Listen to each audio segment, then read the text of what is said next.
말씀을 하실 때 무리 중에서 한 여자가 음성을 높여 이르되 당신을 뵌 태와 당신을 먹인 젖이 복이 있나이다 하니 이르시되 오히려 하나님의 말씀을 듣고 지키는 자가 복이 있느니라 하시니라.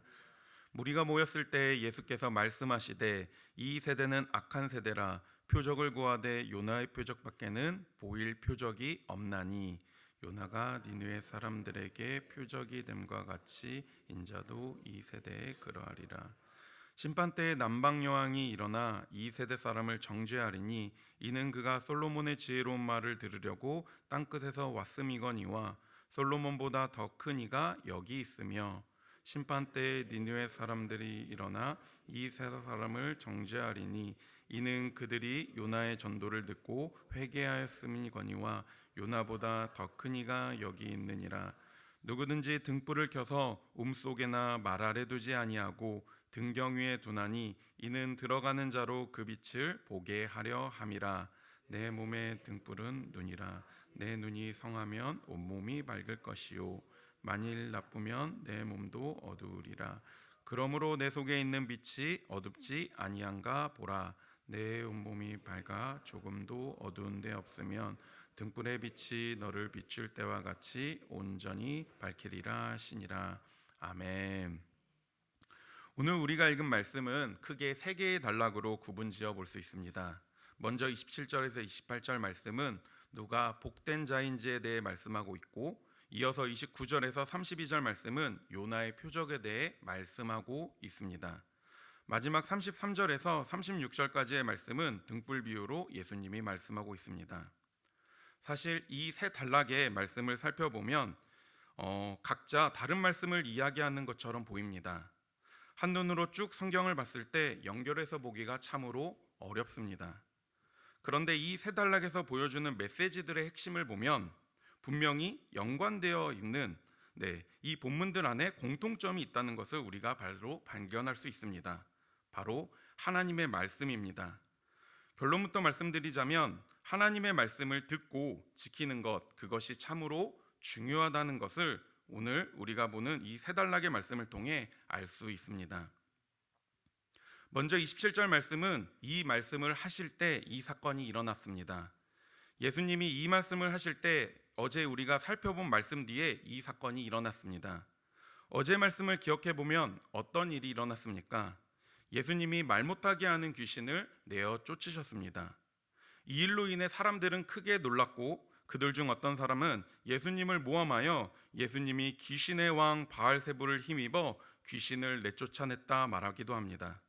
또 그들 중 어떤 사람들은 예수님을 시험합니다. 예수님을 시험하여 하늘로부터 오는 표적, 더 큰 표적을 예수님에게 구합니다. 그러자 예수님은 자신의 정체성과 하나님의 나라가 어떻게 세워져 가는지를 그들에게 말씀하십니다. 이 말씀을 하실 때 무리 중 한 여인이 그동안 보여왔던 다른 무리들과는 전혀 다르게 반응하는 걸 우리는 알 수 있습니다. 무리의 대다수는 예수님의 축기 사역에 대해 부정적인 반응을 보였으나 오늘 말씀의 한 여인은 아주 긍정적인 반응으로 그곳의 분위기를 뒤바꿉니다. 27절 말씀입니다. 이 말씀을 하실 때에 무리 중에서 한 여자가 음성을 높여 이르되 당신을 뵌 태와 당신을 먹인 젖이 복이 있나이다 하니, 여인은 음성을 높여 소리를 높여 당신을 뵌 태와 당신을 먹인 젖이 복이 있다 소리칩니다. 그런데 그녀가 찬송하는 칭송하는 대상이 누구입니까? 예수님이 아니라 예수님의 어머니인 마리아입니다. 여인은 엄청난 찬사를 예수님의 어머니인 마리아에게 합니다. 그 당시 사람들은요, 칭찬받을 만한 사람을 축복하기 위해 그의 부모를 축복하곤 하였습니다. 부모를 공경했던 그 시대에서 보일 수 있는 최고의 찬사가 이렇게 축복하는 겁니다. 결국 그녀가 예수님의 어머니인 마리아를 칭송하고 축복하는 건 누구를 축복하는 겁니까? 모두 예수님을 축복하기 위한 일입니다. 놀라운 축기 사역으로 하나님 나라를 확장시킨 예수님에 대한 찬사인 거죠. 그런데 오늘 말씀의 예수님은 이 찬사에 대해 일반적인 반응과 조금 다르게 반응하고 계십니다. 그녀의 찬사, 그녀의 칭송이 맞는 말이지만 오히려 주님은 무엇이 복되다 말씀하고 계십니까? 하나님의 말씀을 듣고 하나님의 말씀을 지키는 자가 복이 있다 말씀합니다. 여인은 당신을 뵌 태와 당신을 먹인 젖이 복이 있다라고 선언하지만 오히려 예수님은 하나님의 말씀을 듣고 지키는 자가 복이 있다 말씀하십니다. 즉, 복 있는 자는 단순히 혈연 관계에 달려 있지 않습니다. 하나님의 말씀을 듣고 지키는 자만이 하나님 나라에서 복 있는 자입니다. 누가복음 8장에서 예수님이 성과 마을을 두루 다니면서 하나님 나라를 선포하시며 복음을 전하십니다. 악한 귀신을 내쫓고 병든 자를 고치시며 자신에게 나오는 사람들에게 하나님 나라의 비밀을 담대하게 전하십니다. 그때 예수님은 씨 뿌리는 자의 비유를 말씀하십니다. 이 비유를 무리들에게 말씀하실 때 어떤 사람이 예수님에게 당신의 어머니와 당신의 동생들이 당신을 보려고 밖에 섰다라고 전달합니다. 너무 많은 무리로 인해 예수님의 어머니와 동생들이 예수님에게 도저히 가까이 갈 수 없었습니다.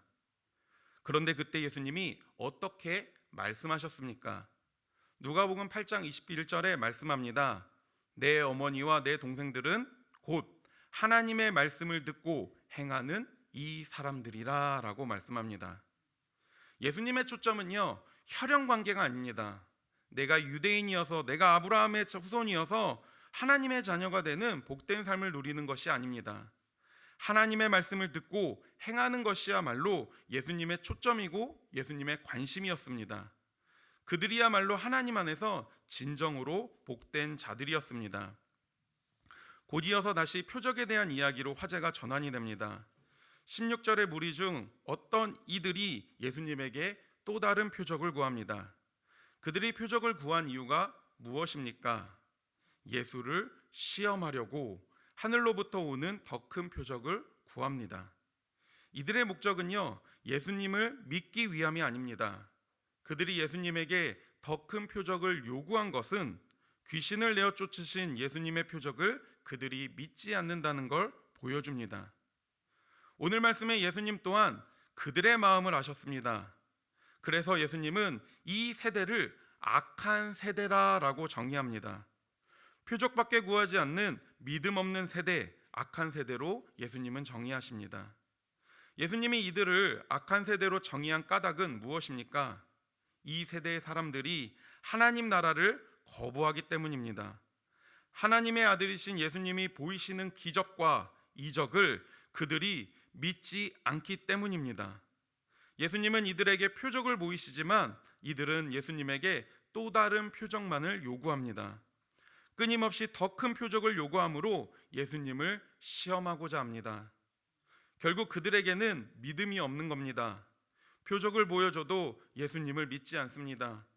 예수님을 그리스도로, 하나님의 아들로 인정하지 않습니다. 그래서 예수님은 이들에게 요나의 표적밖에는 보일 표적이 없다라고 말씀합니다.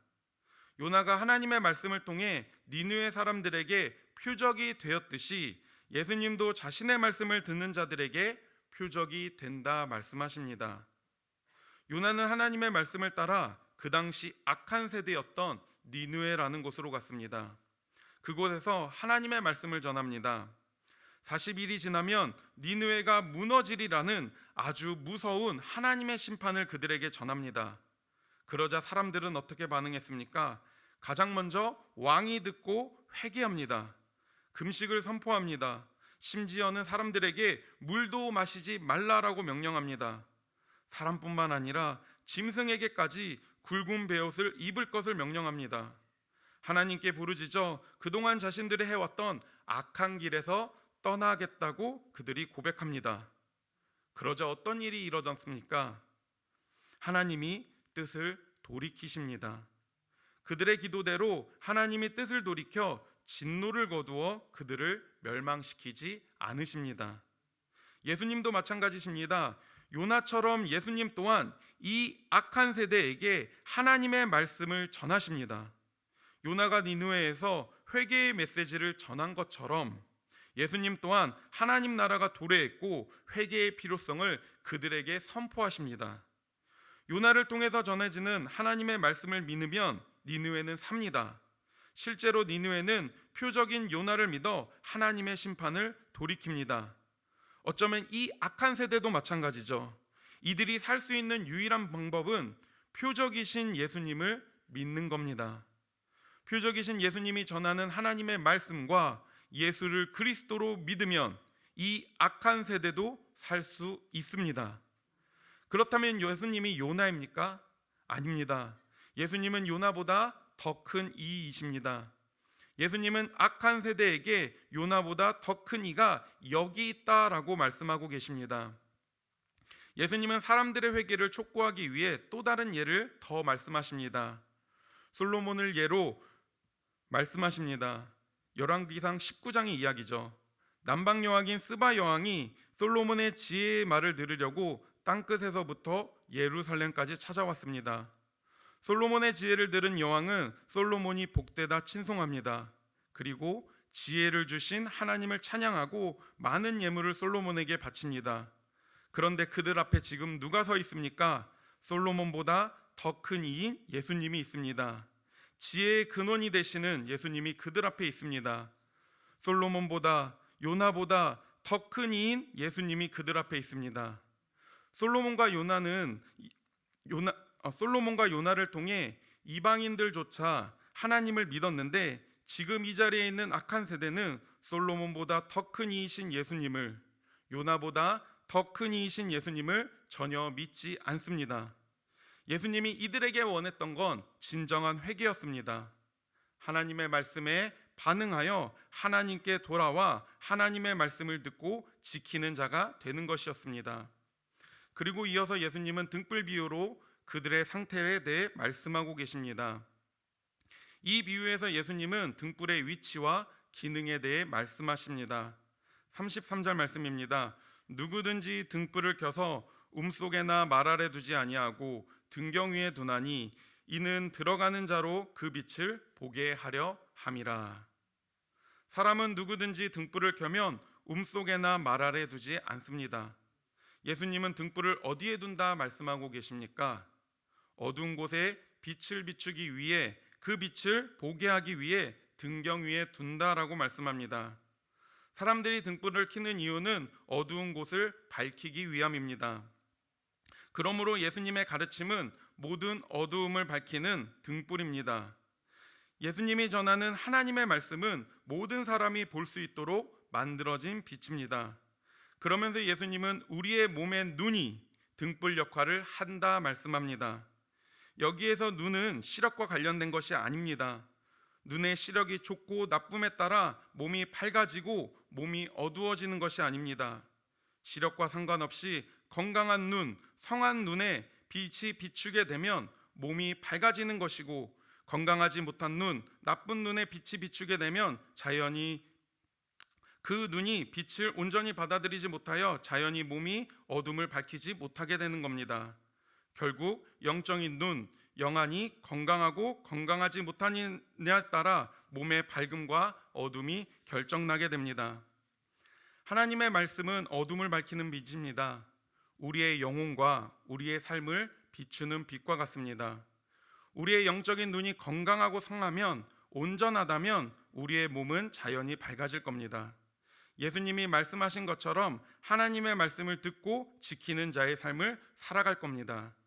그런데 만약 영적인 눈이 건강하지 못하다면, 나쁘다면 어떤 결과가 초래하게 될까요?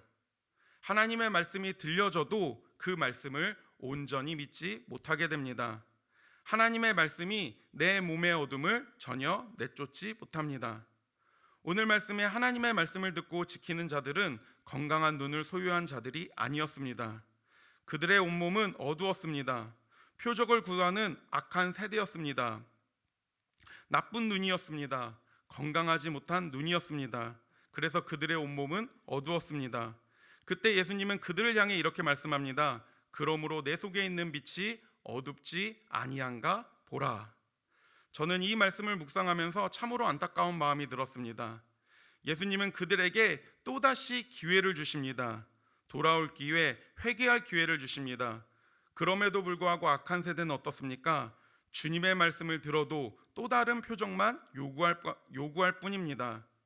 주님의 말씀의 빛이 비추어도 영적인 눈이 뜨지 않아 그 말씀이 온몸을 밝히지 못합니다. 어쩌면 우리의 삶 또한 매일매일 점검해 보아야 할 겁니다. 하나님의 말씀이 나의 삶에 잘 비추어지고 있는지, 그 말씀이 내 삶 가운데 어떻게 지켜 행하는지를 우리 스스로가 지켜보아야 할 겁니다. 말씀을 정리하고자 합니다. 결국 오늘 세 개의 단락을 통해 우리가 붙들어야 하는 건 무엇입니까? 하나님의 말씀을 붙들어야만 합니다. 하나님의 말씀을 듣고 지켜야 합니다. 하나님의 말씀에 회개함으로 믿음으로 반응해야 합니다. 그리고 무엇보다 하나님의 말씀이 잘 비추도록 우리의 영적인 눈이 떠져야 합니다. 사랑하는 광명교회 성도님들, 오늘 이 시간 우리가 기도할 때 주님의 말씀을 붙잡고 기도하길 소망합니다. 그래서 우리 모든 성도님들이 하나님의 말씀을 듣고 지켜 행하는 자로, 악한 세대가 아니라 주님 앞에 선한 세대로 인정받는 하나님의 사람들로 세워지길 주님의 이름으로 축복합니다. 기도하겠습니다. 거룩하신 하나님 아버지, 감사합니다. 하나님, 오늘도 우리를 말씀 앞에 서게 하시고 하나님 앞에 나아올 수 있도록 은혜 베풀어 주심에 감사를 드립니다. 하나님, 우리가 무엇보다도 간절히 바라는 것은 하나님의 말씀을 듣고 지키는 자가 되길 간절히 소망합니다. 그래서 주님께 복 있는 자로 칭찬받기를 소망합니다. 하나님, 우리 광명교회 이 뉴질랜드 땅에서 하나님의 말씀을 듣고 지키는 자로 교회로 세워 주시옵소서. 오늘도 우리가 이 말씀 하나 붙잡고 주님 앞에 나아가오니 하나님께서 선한 것으로 갚아주시기를 기도하며 모든 걸 주님께 감사드리오며 거룩하신 예수 그리스도의 이름으로 기도드립니다. 아멘.